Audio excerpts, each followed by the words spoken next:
voice, try and understand it. Make a noise and make it clear.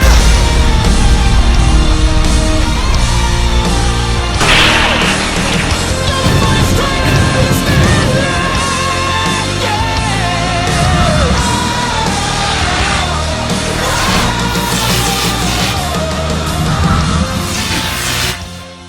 Good evening everybody, how's it going? Lord Josh here once again.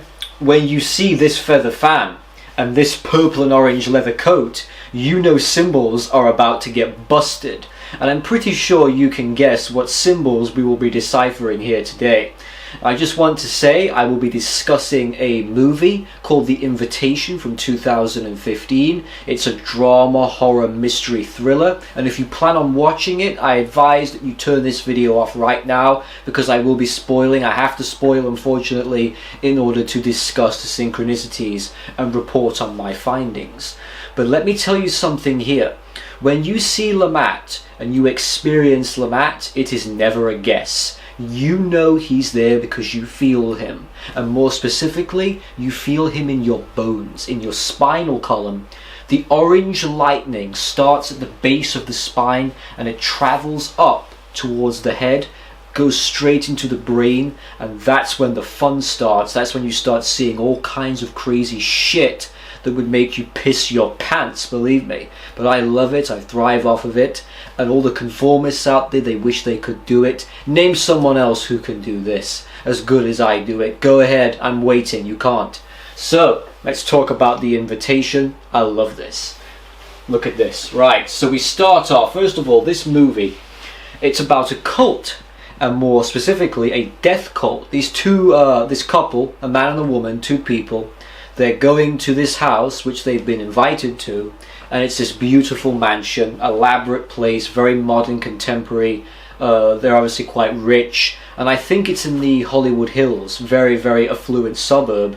And they go there, and things seem really odd, really weird, but not the kind of weird that you like from me, the sinister type of weird that nobody wants, those bad vibes, you know, piss off, I don't want that kind of negative energy. So they're at this place, this sort of luxury mansion, and slowly it unfolds that they are victims of this death cult. And the plot of the whole movie for this particular family, this couple, I think it's a group of friends, is for them all to commit suicide collectively as a group because they want to transcend their suffering. Guess what symbol this cult uses? You guessed it all right. Let's take a look, shall we? And you think, oh, Lord Josh, he's just off his rocker, he's crazy. No, oh, really? Well, let's have a look, shall we? Let's have a damn good look. You're going to eat your words. So here we go. This is in the mansion. This is this wonderful living room area, I think, and they're sitting there and they're discussing things. It's a very creepy atmosphere. And I was watching this and I was thinking, just to give a bit of context, when I watch movies, I don't click on a movie expecting to see a LeMat star. It doesn't work that way for me. I just found this movie on Netflix one night and I thought that looks quite interesting, I'll watch it. But I was compelled, there was something drawing me to it, like moths to a flame, and I couldn't understand what it was. When I saw this, not too far into the time of the film, I thought, oh, hello, LeMat. Good to see you again, my old friend. And here he is. Look at that. Hold on, I've got to zoom in here. How the hell do you zoom on this software? I don't know how to do... Hang on. Well, there we go. That's it. Look at that.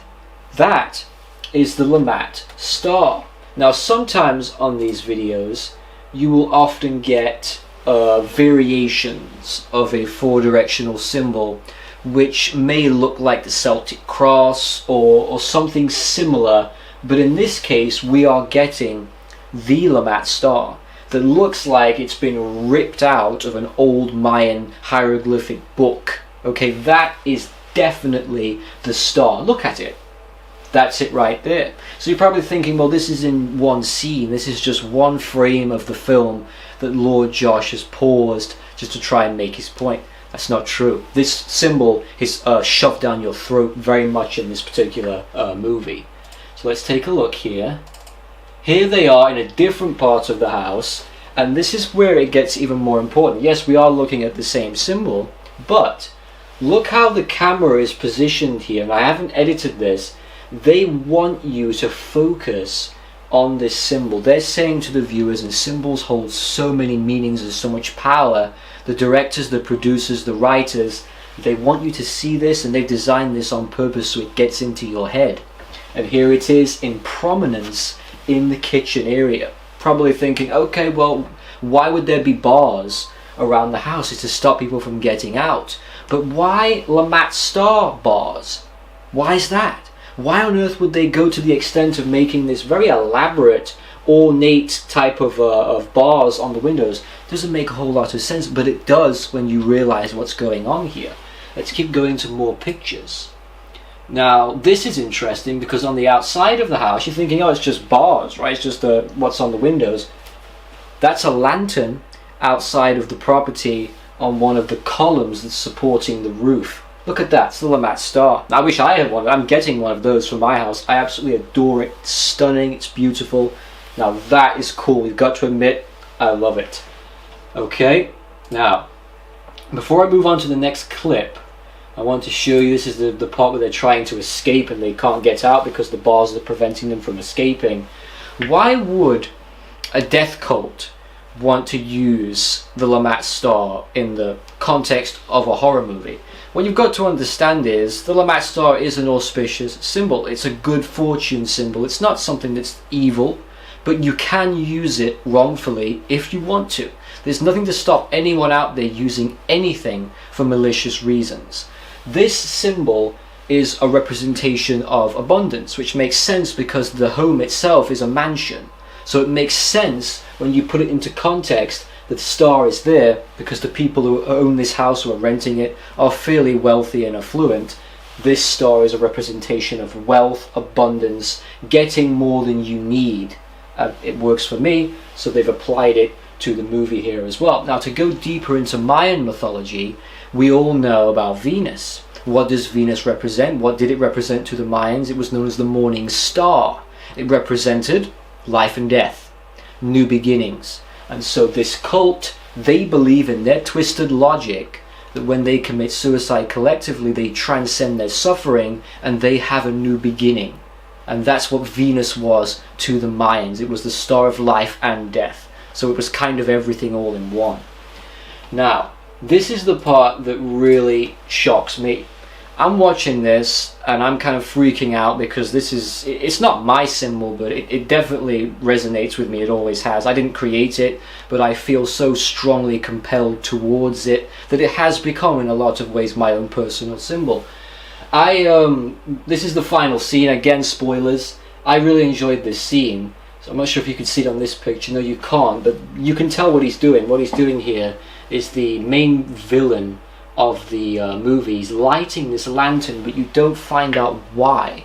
Why is he lighting this? What does it mean? But you can clearly see there is a LeMat Star in the lantern. I'm just going to get another picture so you can see it more clearly. Just a second. Here it is. Yes, so there's the LeMat Star. Very ominous, sinister, menacing looking red lantern, which kind of seems out of place for this property. Almost seems like something you'd find in a black magic baneful temple, but you've got this really auspicious symbol in the middle there. Now, what this represents, it's cool, it's twisted, it's evil as shit, but it's cool. All of the houses in Hollywood have all been hijacked by this cult. And I can't remember what name they have. They've got a name, but I can't remember right now.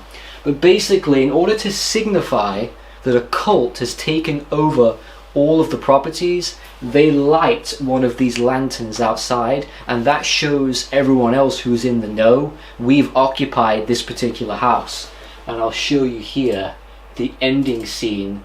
This is a view from the garden or the balcony, and those red lights, those red dots, are all lanterns in different parts of all of the properties where all the murders are taking place by different factions and different teams of people operating under the same umbrella of this particular death cult. They've taken over Hollywood, and that's their sign. So, those are all my screenshots. Using the LeMat Star to talk about life and death makes perfect sense because it corresponds to Mayan mythology. Also, I think, generally speaking, the establishment, a lot of people ask me, why would someone want to use the LeMat star? For what purpose? Why would a director or an actor or a writer or anyone involved in the creative arts want to use this symbol? A lot of the time, I would say 9 times out of 10, most people get this inspiration, but they don't know where it's coming from. They don't know why they feel compelled to use this particular symbol. They just don't know, but they know it means something to them on a deeper level, but most people don't take the time to learn about it. And so, did they do it consciously? I think in this case they did because of its prominence. We're not talking about a couple of frames in a film that only last a couple of seconds. We're talking consistently throughout the whole movie. These are just a fraction of the screenshots. Go ahead and watch it. It's on Netflix, The Invitation. It just makes sense that whatever they were doing, they knew about it and they capitalized on it.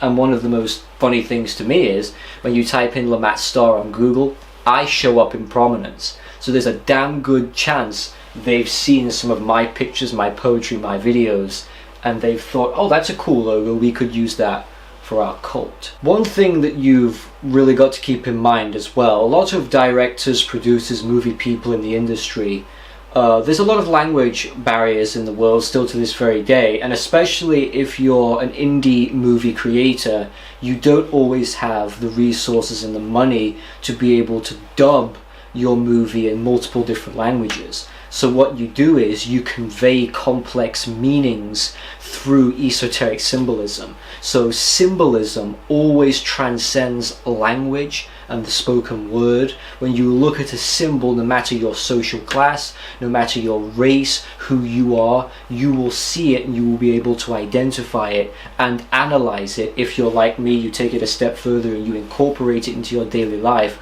with ritualism. Symbolism always transcends language, and movie creators and people that are in charge of entertainment constantly use it because it's better to convey meanings. There's no barriers with symbolism. It completely shatters everything and it bypasses the physical body, in my opinion. It takes it straight to the soul. That's how powerful they really are. Also, the name of the movie, The Invitation, right? We talk about the movie itself, but what about the words here? They're so important. What do I always say when I'm talking about LeMat and various entities, but especially LeMat? When I was younger, there was no invitation that I sent out to LeMat. There was no participation whatsoever that I was consciously aware of at the time. I didn't do any rituals, any evocations, invocations. I didn't summon LeMat. I didn't attempt to contact him in any way. He invited me. He contacted me. He came through and I met him, but he was the one who made the first move. So you are the one that's invited. You don't invite LeMat, he invites you, and it's your choice to answer that call if you want to.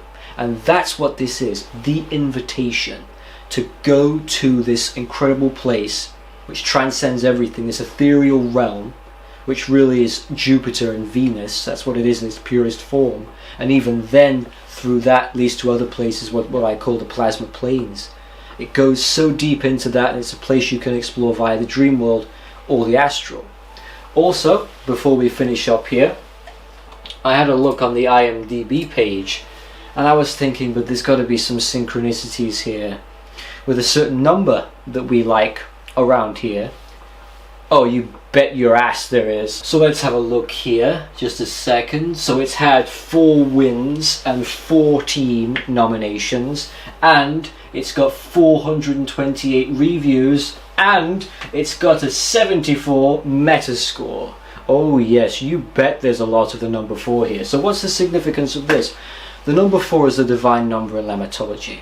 Represents completion, the square, divinity. Represents all that is solid and tangible, all that is earthly and heavenly. The 4 chambers of the human heart. The 4 blood types, the 4 personality types, the 4 earthly directions, the 4 Western earthly elements, the 4 noble truths of Buddhism, the 4 gospels of Christianity. It's everywhere. The 4 celestial animals of feng shui, the 4 legs of most mammals, the 4 wings of most insects. It's everywhere. Recognize it, connect all of the dots together, put the puzzle pieces together, solve them, and benefit from the hidden coding that's within. Then you resonate and feel the orange lightning traveling up your spine. That's why I do these videos. It's the feeling I get from it. It's bliss. Bliss. Thank you for watching. Take care, and I'll see you soon.